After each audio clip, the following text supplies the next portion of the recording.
name is Ramakrishna. I am a physiotherapy student.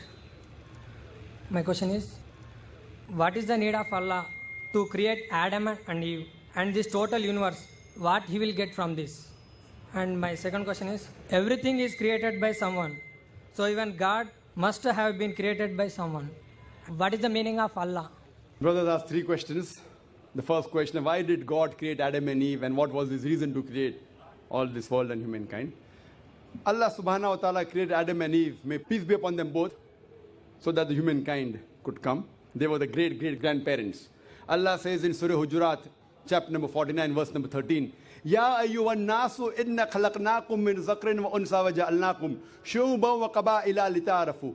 Inna akramakum indallahi atqakum. Inna Allah alimun khabir. O humankind, we have created you from a single pair of male and female and have divided you into nations and tribes so that you may recognize each other, not that you may despise each other. And the most honored in the sight of Almighty God is the person who has taqwa. The criteria to judge any human being, it is not wealth, it's not color, it's not caste, it's not creed, it is taqwa, it is God consciousness, it is righteousness, it is piety. So Adam and Eve, peace be upon them both, they were our great-great-grandparents, of yours also and of mine also, all humankind. Therefore, I call you a brother. We are brothers in humanity. Allah says, Ya ayyuhan nas, O humankind. And Allah says in Surah Isra, chapter number 17, verse number 70, وَلَقَدْ كَرَّمْنَا بَنِي آدَمَ. Almighty God has honored all the children of Adam.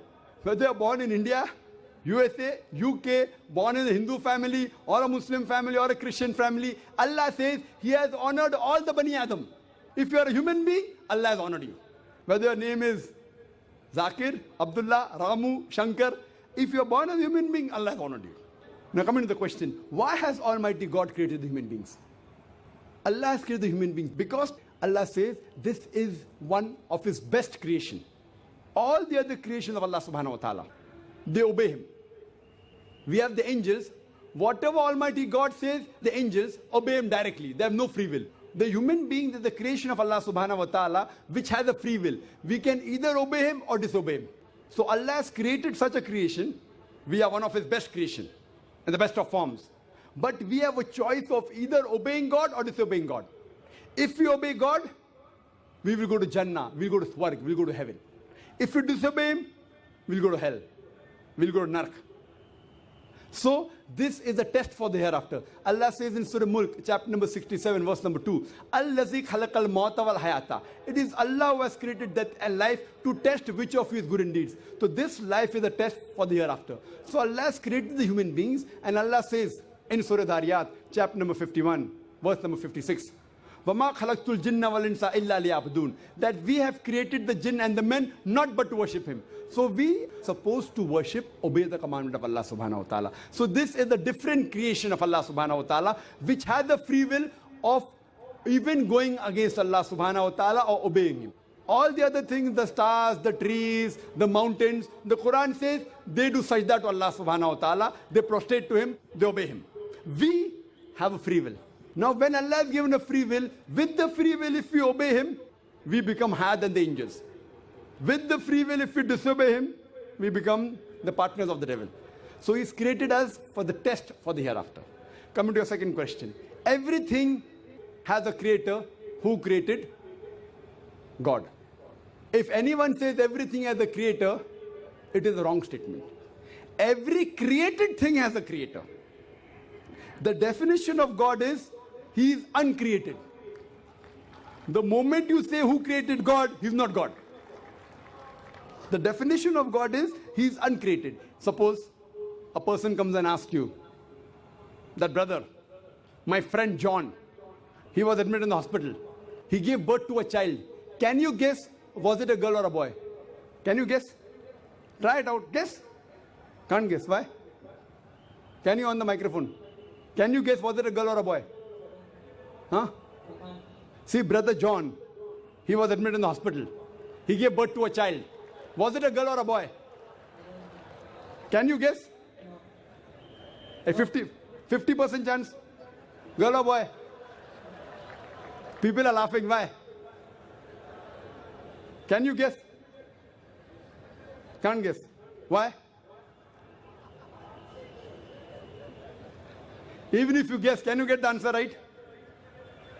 Achha, can you guess? I'll give you two chances. Was it a girl or a boy?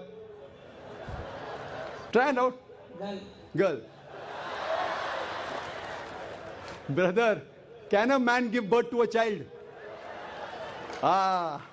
There you made a mistake. Same way you made a mistake by asking who created God. A man cannot give birth to a child. So where's the question of it being girl or a boy? See, now you understood.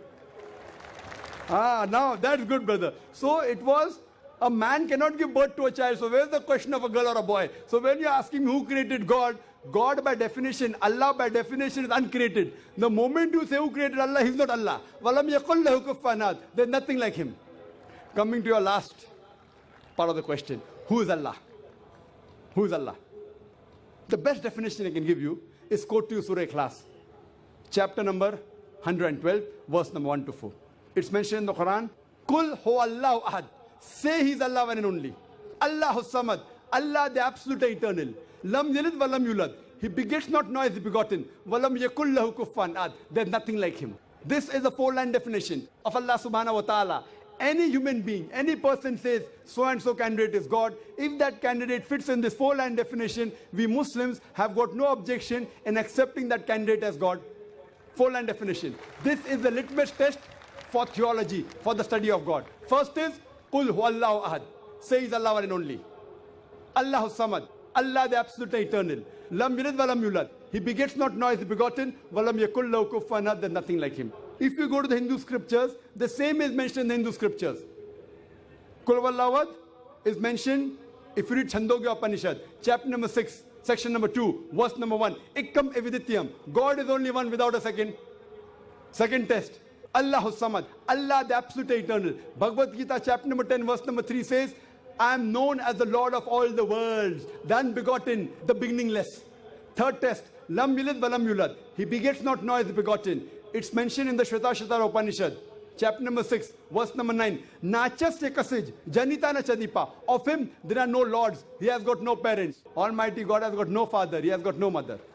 And walam yakul lahu kufuwan ahad. There's nothing like him is mentioned in Shvetasvatara Upanishad, chapter number 4, verse number 19. And Yajurved, chapter number 32, verse number 3, where it says, Natasya pratima asti. Of that God, there is no pratima, there is no idol, there is no image, there is no photograph, there is no sculpture. Who says that?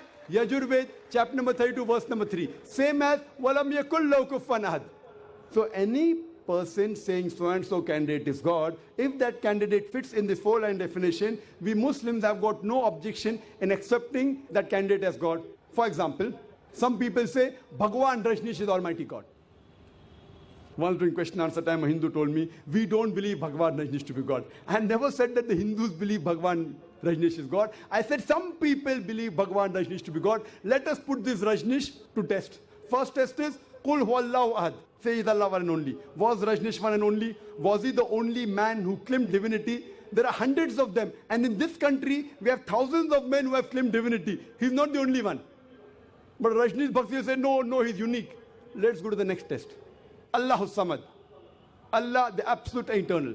Was Rajneesh absolute eternal?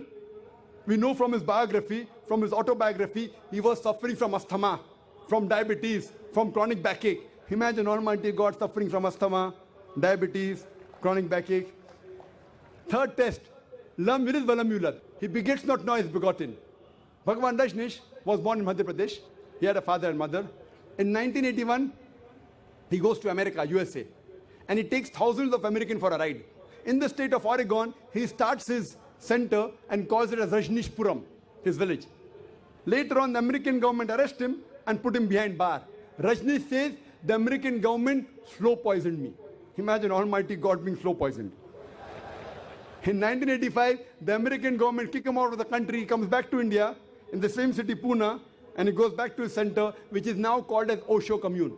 And if you go to the Samadhi of Rajneesh, it is mentioned there on the Samadhi, Bhagwan Rajneesh, Osho, never born, never died, but visited the earth from the 11th of December 1931 to the 19th of January 1990. Never born, never died, but visited the earth from the 11th of December 1931 to the 19th of January 1990. They forgot to mention in Samadhi, he was not given visas to 21 countries of the world. Almighty God coming in this world to visit the world and requires visas to go to different countries. And the Archbishop of Greece said, if you don't remove Rajneesh out of this country, we'll burn his house and the house of his disciples. And the last test, Walam yakul lahu kufuwan ahad, is so stringent that no one besides the true Almighty God can pass. The moment you can compare God to anything, he is not God. Walam yakul lahu kufuwan ahad. We know Rajneesh, like the human beings, had a beard, one nose, two eyes, 2 ears, 2 hands. The moment you can compare God to anything in this world, he is not God. Walam yakul lahu kufuwan ahad. If someone says Almighty God is 1,000 times stronger than Arnold Schwarzenegger. Might have heard the name of Arnold Schwarzenegger? Have you heard Arnold Schwarzenegger? The person who got the title Mr. World, Mr. Universe. The strongest man in the world, the strongest man in the universe. The moment you can compare God to anyone, whether it be Arnold Schwarzenegger, whether it be Dara Singh, whether it be King Kong, whether it be 1,000 times or 1,000,000 times. The moment you can compare God to anything in this world, he is not God. Walam yakul lahu kufuwan ahad. There's nothing like him. So this is a 4-line definition of Allah subhanahu wa ta'ala given in the Quran. Whichever God you're worshipping, brother, put that God to the test of Surah Ikhlas. If that God passes, that is the true God. Otherwise, it's a fake God.